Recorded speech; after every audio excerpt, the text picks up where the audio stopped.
Friends, today I want to help you understand how to influence someone to do something. Has the term influencer ever been bigger than it is in today's society? To influence the right way can empower somebody to new heights as a business owner or a manager. And individually, one of the key components to a high performer is somebody who is able to influence. But it might be one of the hardest traits to learn and to perfect. I know it sounds convoluted, but in today's video, we are going to break down exactly how to influence somebody to do something.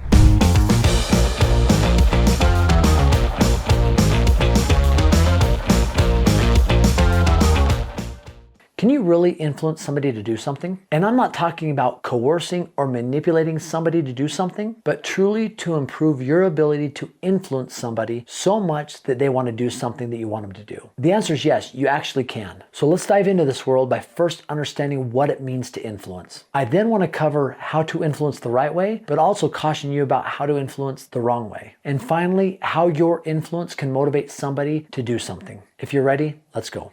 So what does it mean to influence? So true influence implies a force that brings about change. But that force isn't shoved down somebody's throat, if that makes sense. It is something you or I see in somebody else that causes us that desire to want to change or to do something better. I think if I asked anybody out there, have you ever been influenced for good? I think most of us would say yes. We've met people, we've been around people that have influenced us to change and want to be a better individual. You know, the good book obviously talks about what Christ did for individuals. He lived the type of life that people wanted to be a better individual. They looked up to him. He would treat people the right way. He would take care of people that were maybe castaways, but his influence was paramount because of the way that he acted, the way that he treated individuals. And that type of influence, although maybe divine or supreme, maybe isn't something that we can match, but we can get close to. Now, contrast this with an influencer today. What is an influencer? Now, are there good influencers? Absolutely. Are there some people who shouldn't be influencers, but think they are? Absolutely. And for today's definition of an influencer when it comes to social media, it's usually someone that has quite a few followers or has a lot of people that are tracking what they're doing. I never realized how big this was until somebody in my hometown who I know really well, he and his wife had started an Instagram account that was just all kind of funny videos, doing kind of funny things or crazy things. And I remember one time talking to his older brother, and I didn't follow him on social media. I didn't realize how big they were, but he told me that just of that Instagram account where they had, and I didn't know at the time, but they had like 800,000, 900,000 followers, that they were making about $30,000, $35,000 a month just off their Instagram account. So that is huge influence, right? And it can translate into dollars if done the right way.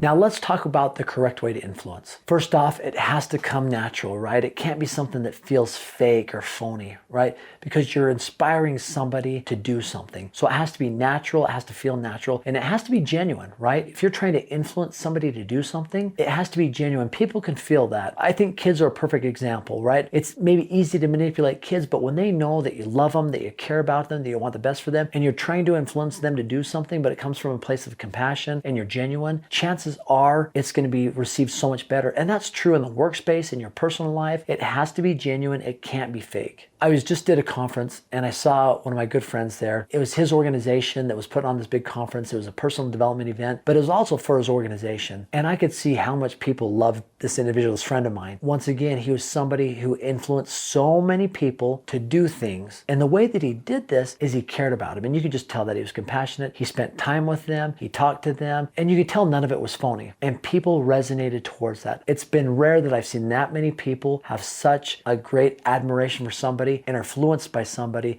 to do amazing things because of their influence on them. And so absolutely, I've seen individuals that do things that we want them to do based off influence.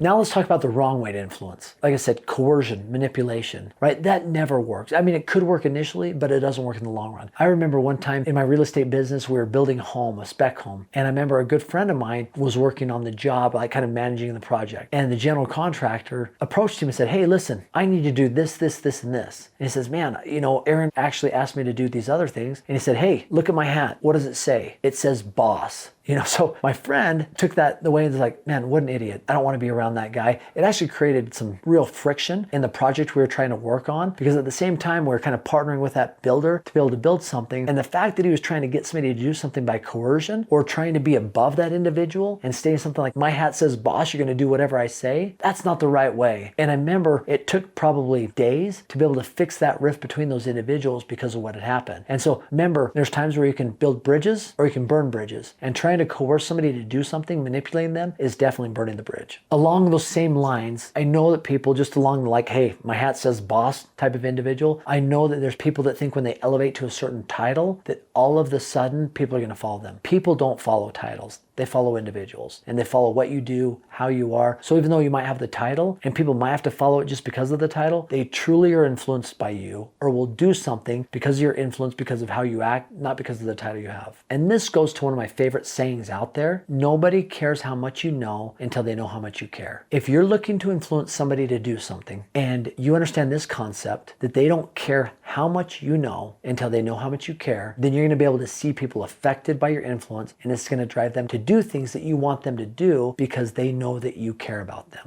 So how do you influence? Number one, it's got to be something that's genuine, as I mentioned before. But another key to influencing others is consistency. I think even if you look at the term influencer today on social media, a lot of times those individuals have gained those followers because they are consistent in what they do, whether it's consistent content, whether it's consistent messaging. Consistency is a key to influence. And let's jump away from the influencer model to just somebody who wants to influence somebody. They're consistent in their character, consistent in their approach, consistent in their attributes. And those things, that consistency really drives people to want to do something because they're influenced by that consistent nature. Because it's hard for us to be consistent. Sometimes we're happy, sometimes we're sad, but consistency in nature and attributes will definitely influence somebody to do something. You know, a good friend of mine has been extremely consistent on one of his messages. He probably started about 7-8 years ago, where every Wednesday he would do an entrepreneurial spotlight. And without fail, every single Wednesday, he would highlight somebody, some business is an entrepreneurial spotlight. He has done that every single week for 7-8 years, and it's amazing the type of pull and follow and influence he has based on that thing that he did consistently. So is consistency key? It absolutely is. And if you think of any podcast out there or anything that has really grown legs, they've probably been very consistent in their approach. You know, one of my favorite podcasts is Bigger Pockets. They started out extremely small, but they were consistent with their message every single week, and they just really took off by growing their influence by being consistent. A consistent message, consistent value, and all of a sudden they're one of the biggest podcasts out there today, especially in the investing space. So consistency is key for not just influencing others, but success in your business. I always think of it this way. When I think of consistency, imagine that you're looking at a mountain and you can see in the mountain and you can see two individuals. One's at this level, one's at this level, and they're picking away looking for gold. And you can see where they're at. You can see where the gold's at. You can see where they're at. And the one gentleman's picking away,